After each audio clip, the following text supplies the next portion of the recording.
Hello everyone, welcome to easy academic solution. তো আশা করছি তোমরা সবাই অনেক বেশি ভালো আছো।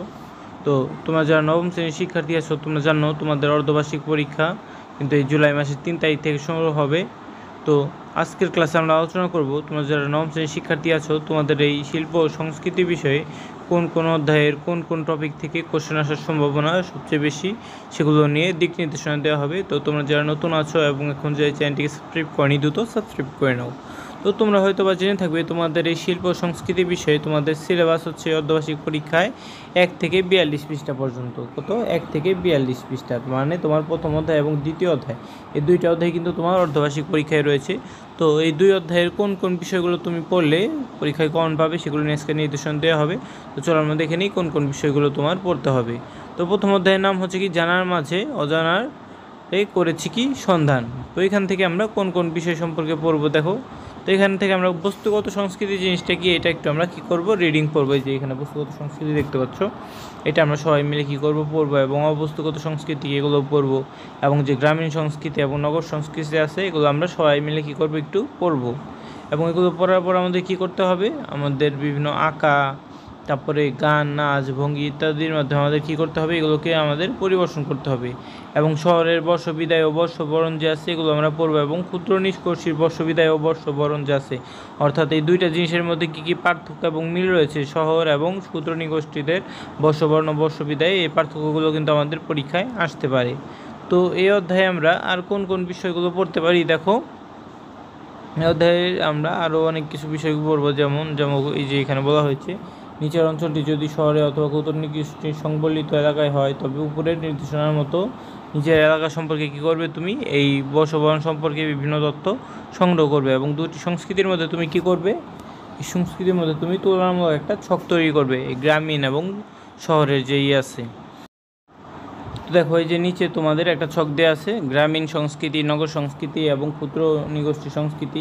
এই ছকটা কিন্তু অনেক অনেক গুরুত্বপূর্ণ, তোমরা কিন্তু এই ছকটা সবাই মিলে পড়বে। এটা কিন্তু পরীক্ষার আশায় কিন্তু ব্যাপক সম্ভাবনা রয়েছে, ঠিক আছে। গ্রামীণ, নগর ও ক্ষুদ্র নিগোষ্ঠীর যে সংস্কৃতি, এটা কিন্তু অবশ্যই পরীক্ষায় আসতে পারে। এবং চলো এখন আমরা একটু পরে চলে যাই, দেখি এরপরে কী আছে। তো এখন আমরা কি ঐক্য, দেখো এই ঐক্যটা কিন্তু আমাদের পড়তে হবে। এই ঐক্য একদম একটু পরে আসছে আমাদের কি সারগাম। তো দেখো নিচে আমাদের একটু পরে আবার তোমার কি আছে, সারগাম আছে। তো এই ঐক্য এবং সারগাম বিষয়টা কী করবো, আমাদের পড়তে হবে। তো দেখো এই যে এখানে বিভিন্ন সারগামের বিষয়গুলো আছে, জ্যামিতিক আকৃতি দিয়ে ঐক্য, এবং তোমার এই যে বিভিন্ন সারগাম যে চর্চা আছে, এই সারগামটা আমাদের পড়তে হবে। তো এই অধ্যায় শেষে আমরা কী করবো দেখো, আরও আমাদের যে ইচ্ছে মতো ছবি এঁকে, নকশা করে বা ক্যালিগ্রাফি করে কোনো কিছুকে বুনন বা দলের থিমকে আমরা তুলে ধরার চেষ্টা করবো। অর্থাৎ গ্রামীণ সংস্কৃতিকে আমরা এইভাবে তুলে ধরবো, এবং সামাজিক ও সাংস্কৃতিক বন্ধন এবং ধর্মীয় সম্প্রীতিকে তুলে ধরে বিভিন্ন ছবির মাধ্যমে আমরা কী করবো, এগুলোকে প্রদর্শন করব। এবং বাংলাদেশের ঋতুভিত্তিক গ্রাম সংস্কৃতি, শহরের সংস্কৃতি এবং ক্ষুদ্র নিগোষ্ঠীর যে সংস্কৃতি আয়োজনের রূপে ইচ্ছে মতো আমরা কী করবো, ছবি এঁকে প্রদর্শন করতে হবে। তো এই কাজগুলো আমাদের এই অধ্যায়ে করতে হবে। তো চলো এখন আমরা দেখি আমাদের যে দ্বিতীয় অধ্যায় আছে, এই দ্বিতীয় অধ্যায়ে আমরা কী করব, কোন কোন বিষয়বস্তু আমাদের পড়তে হবে। চলো আমরা দ্বিতীয় অধ্যায়ে চলে যাই। তখন দ্বিতীয় অধ্যায়ের নাম হচ্ছে কি, পৃথিবী অবাক তাকিয়ে রয়। তো এই পৃথিবী অবাক তাকিয়ে রয়, এখানে আমরা কোন কোন বিষয় পড়বো চলো একটু আমরা দেখে নেই। তো দেখো এখানে কি আছে, তোমার যে দাম দিয়ে কিনেছি বাংলা গানের এই গানটা আমরা পড়বো। এবং এই গানটার যে মূল ভাবটা কী, অর্থাৎ যে গানটা যে তুমি দেখতে পাচ্ছ, যে এই যে প্রথমে একটা গান আছে, এই গানটা আমরা কী করবো, সবাই মিলে পড়বো। এবং এই গানটার কি মূল ভাব কী, এই গানটার মূল ভাব কিন্তু আমাদের যে বন্ধু খাতা আছে, আমাদের কিন্তু এই খাতায় লিখতে হবে, ঠিক আছে। এই গানটার মূল ভাব এটা কিন্তু অনেক গুরুত্বপূর্ণ, এটা আমরা সবাই মিলে পড়বো। তো চলো এরপরে কি আছে তোমার, এরপরে আছে যে মুক্তিযুদ্ধের চারুশিল্পী, সঙ্গীত শিল্পী এবং নৃত্যশিল্পী, এদের যে ভূমিকাগুলো আছে এই ভূমিকাগুলোও কিন্তু আমাদের পড়তে হবে, ঠিক আছে। তো চলো এখন আমরা নিচে চলে যাই। এই যে এখানে আমরা দেখতে পাচ্ছি, আমরা এইগুলো রিডিং পড়বো, রিডিং পড়লে এই ভূমিকাগুলো আমরা পেয়ে যাব। তো দেখো যে এখানে বিভিন্ন কিছু আছে, বিভিন্ন শিল্পীর চিত্রকর্ম এখানে দেওয়া আছে, এই চিত্রকর্মগুলো আমরা পড়ব। এবং বাংলাদেশের স্বাধীনতা সংগ্রামে যে সঙ্গীত শিল্পীর কী কী অবদান রয়েছে, এই অবদানগুলো আমাদের লিখতে হবে। এবং দেখো এরপরে আরও কী আছে, এরপরে তোমার যে এই পাঠের কাজটা আমাদের কী করতে হবে, যে 71 সালে কীভাবে এই সকল শিল্পী, তারপরে গান গীতিকার, এরা কীভাবে কী করেছে, এটা কিন্তু এখানে দেওয়া আছে। তারা কীভাবে মুক্তিযুদ্ধে ভূমিকা রেখেছে, এই ভূমিকা কিন্তু আমাদের লিখতে হবে। এই যে দেখো, গান গেয়ে যোদ্ধাদের উজ্জীবিত করা, সাধারণ মানুষের মনে আশা জাগানোর পাশাপাশি তারা অনেকভাবে কী করেছে, সঙ্গীতের সঙ্গে জড়িত এইসব শিল্পীরা অনেক ক্ষেত্রে আমাদের সাহায্য করেছে মুক্তিযুদ্ধে। তো এগুলো আমাদের লিখতে হবে, ঠিক আছে। তো তো এগুলোর পরে যে পূর্ব দিগন্তে সূর্য উঠেছে অনুষ্ঠান আমরা কি করব, আয়োজন করব, এটা আমাদের দরকার হতে পারে। তারপরে এখন আমরা নাচ গান এগুলোর মাধ্যমে আমরা এগুলোকে কী করতে পারি, প্রদর্শন করতে পারি। তো চলো দেখি এরপরে আমাদের কি বলা হয়েছে।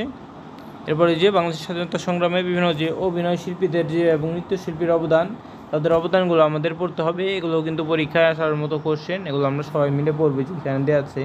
তারপরে বাংলাদেশের মহান মুক্তিযুদ্ধে যে বিভিন্ন যে বিদেশি শিল্পী বন্ধু আছে তাদের কী কী অবদান রয়েছে এগুলো আমাদের পড়তে হবে। যেমন জর্জ হ্যারিসন যাচ্ছে বাংলাদেশের জন্য কনসার্ট আয়োজন করে অনেক টাকা সংগ্রহ করেছিল এবং সেই টাকা কী করেছিল, যে তোমার বাংলাদেশের মুক্তিযুদ্ধে সাহায্য করেছিল ওই টাকা দিয়ে, ঠিক আছে। এবং মুক্তিযুদ্ধে বিভিন্ন যে ভারতীয় যে শিল্প সাহিত্যিক যে অবদান, এই অবদানগুলো আমাদের পড়তে হবে। এগুলো কিন্তু আমাদের জন্য গুরুত্বপূর্ণ কোশ্চেন। তো এই পাঠে আমরা কী কী অনুশীলন করব দেখো, আরও এই পাশে বিভিন্ন বৈচিত্র্য অনুসরণ করব এবং বৈচিত্র্য প্রাকৃতিক যে আকৃতি আছে সেগুলো করব এবং জ্যামিতিক আকৃতি এগুলো আমরা প্র্যাকটিস করব। তো এগুলো করলে আমাদের মোটামুটি কিন্তু হয়ে যাবে এই চ্যাপ্টার। তো দেখো এই অধ্যায়ে আমরা আরও কী কী বিষয় প্র্যাকটিস করতে পারি নিচে দেয়া আছে।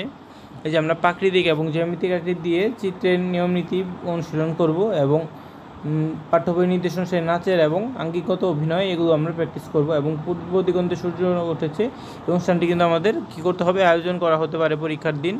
এবং মহান মুক্তিযুদ্ধে বিভিন্ন দেশি বিদেশি শিল্পীদের যে অবদান রয়েছে এই অবদানগুলো কিন্তু আমাদের পরীক্ষায় আসার মতো কোশ্চেন। তো তোমাদের 42 পৃষ্ঠা পর্যন্তই কিন্তু সিলেবাস ছিল। তো তোমরা যদি এগুলো কী করতে পারো, ঠিক মতো যদি প্র্যাকটিস করতে পারো তাহলে কিন্তু তোমাদের সব কোশ্চেন পেয়ে যাবে পরীক্ষায়।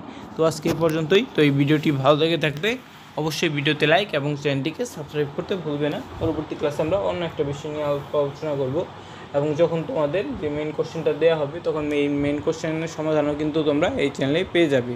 তখনই তোমরা কী করবে, ভিডিওটা দেখে নিতে পারবে। এই জন্যই বলি চ্যানেলটিকে সাবস্ক্রাইব করে দুটো বেল আইকনটিতে ক্লিক করে রাখো। তোমরা অনেকেই ভিডিও দেখো কিন্তু সাবস্ক্রাইব করো না।